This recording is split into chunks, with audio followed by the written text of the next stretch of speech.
One Fight Night 35, Jackie Bunyan versus Stella Hemetsberger took place last night, live on Prime, and I'm here to go over this entire card with you because, guys, it was a great night of fights. So, without further ado, let's get straight into it. I'm going to try to put timestamps, but if I don't, suck it up. First on the card was Haou versus Jordan Estupinon, and for the majority of this fight, guys, it was just one-sided traffic. Jordan Estupinon was able to do whatever he wanted to, essentially.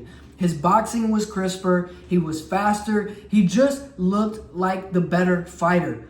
Up until one moment, because that's really all it takes, is one moment.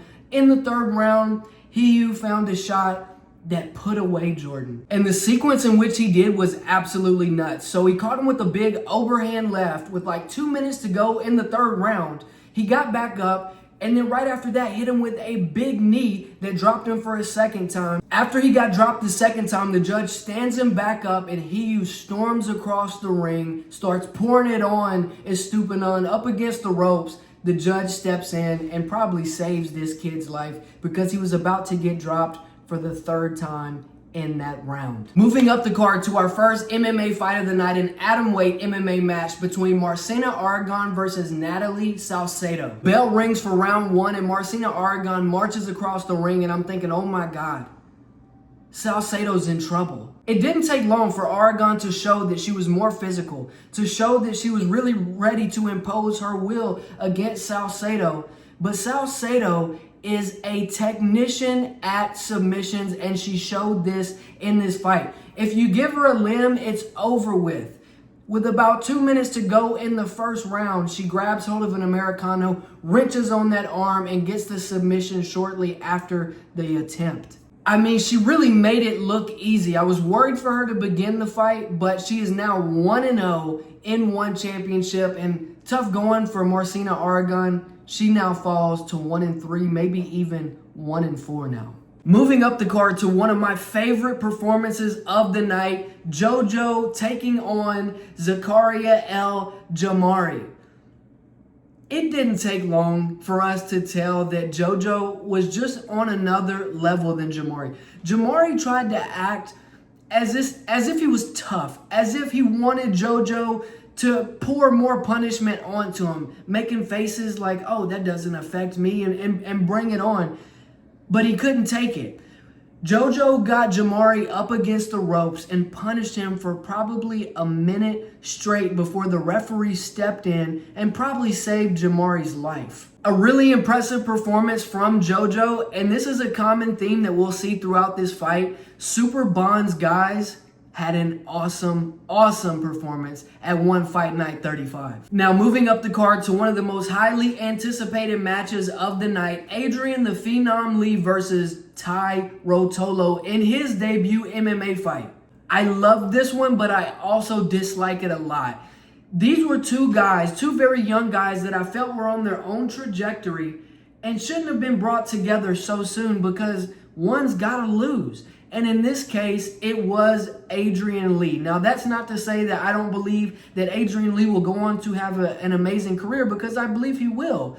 But I just think that maybe they could have had those guys fight someone else other than having your two biggest young stars fight each other so early. I don't know. One of the things that impressed me the most in the first round from Tai Rotolo was his ability to use some of his striking to set up the takedown attempts. Like, he is a very decent striker. I believe we're going to see his striking develop as he takes more MMA fights, but I think I saw what I wanted to see from Tai Rotolo. Now, talking about Adrian Lee, he was able to fight through some of these takedowns, move around, transition a little bit from bottom to side to getting back up a time or two against Tai Rotolo. That is awesome defensive wrestling from a young guy. So we love to see it. Ultimately, Tai Rotolo did overwhelm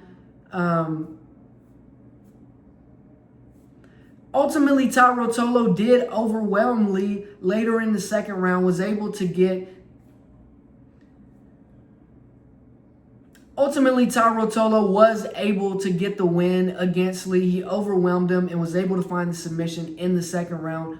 Awesome fight, and really a great performance from both. I don't think either one of these kids lose any stock after this one. Moving on up the card, number 4 bantamweight Muay Thai fighter Rambo taking on Dimitri Kovin. This was one that I thought should be pretty one-sided. I was surprised.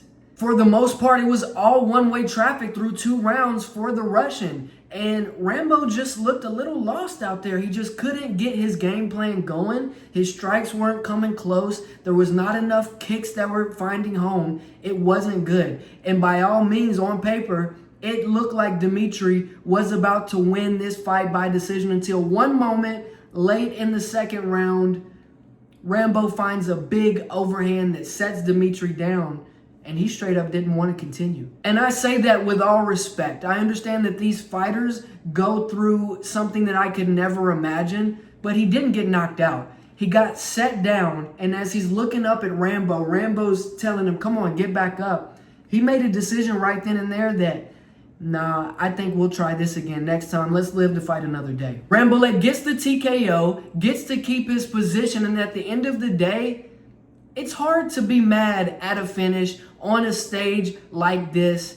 He needed it, because if he would have lost to Dimitri, we'd be having a very different conversation. Moving up the card to my favorite performance. I really like Jojo's, but this was my favorite. Akbar Abdelv versus Ibrahim Douayev. Ibrahim was on a crazy win streak, coming in, demolishing everybody, a heavy wrestler, and guess who he had in his corner? Anatoly Malikin. Yeah, the bell rings for round 1 and Douayev storms right across the ring and starts trying to bring that heavy wrestling pressure onto Akbar Abdelv. And at first he had some success with it. He was able to find a takedown. He was able to pressure Abdelv, and he has this really hectic striking style. It's almost reminiscent of Khabib early in his fighting career. He really needs to tune up his striking, but some of the punches were finding home.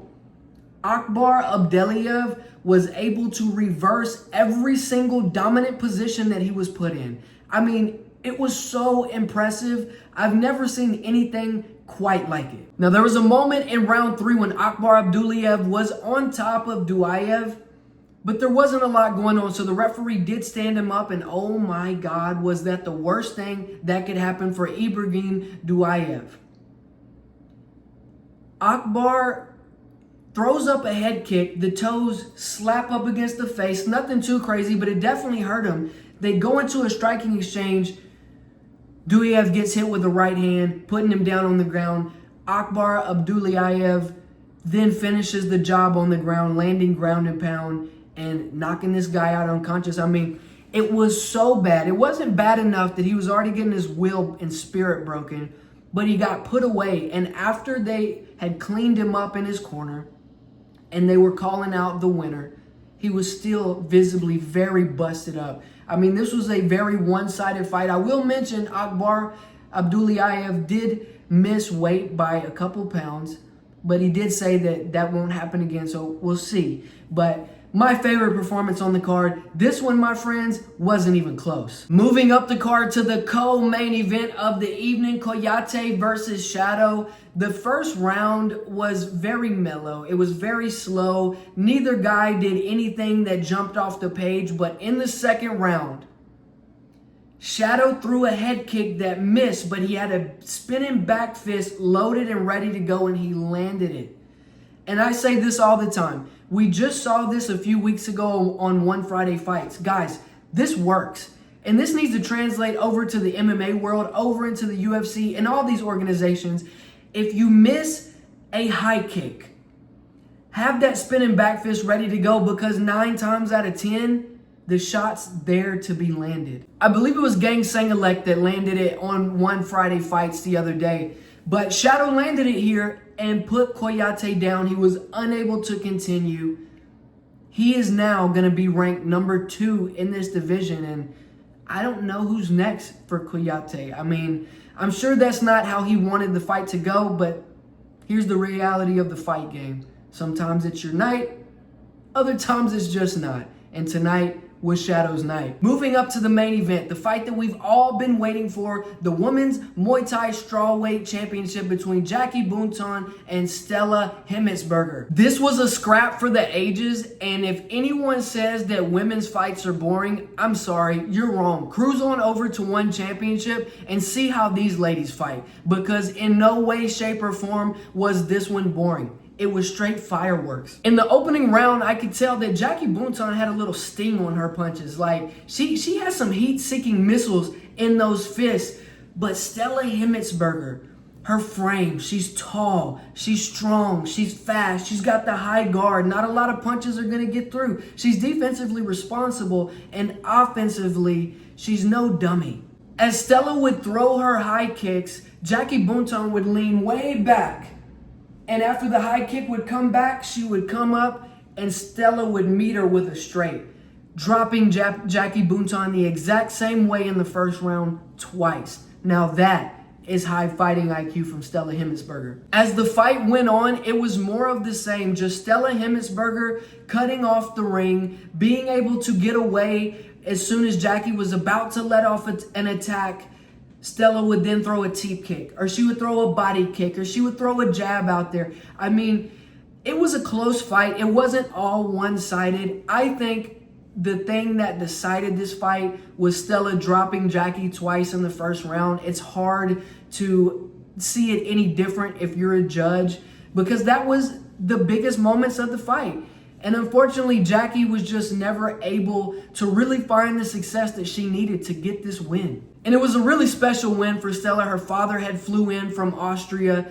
Alicia was in the corner with her dad supporting her. And guys, we have got a new Muay Thai women's champion at strawweight. There are so many fun matchups from the victors as well as the losers from this card. And guys, in case you haven't noticed, we are getting closer to the mega card in November, where we're going to see 2 or 3 different championship fights. And it's never been a better time to be a fan of One Championship. So guys, if you like this sort of content, if you like this video, if you like One Championship, make sure to like and subscribe, and let me know what you guys thought about this one down in the comments.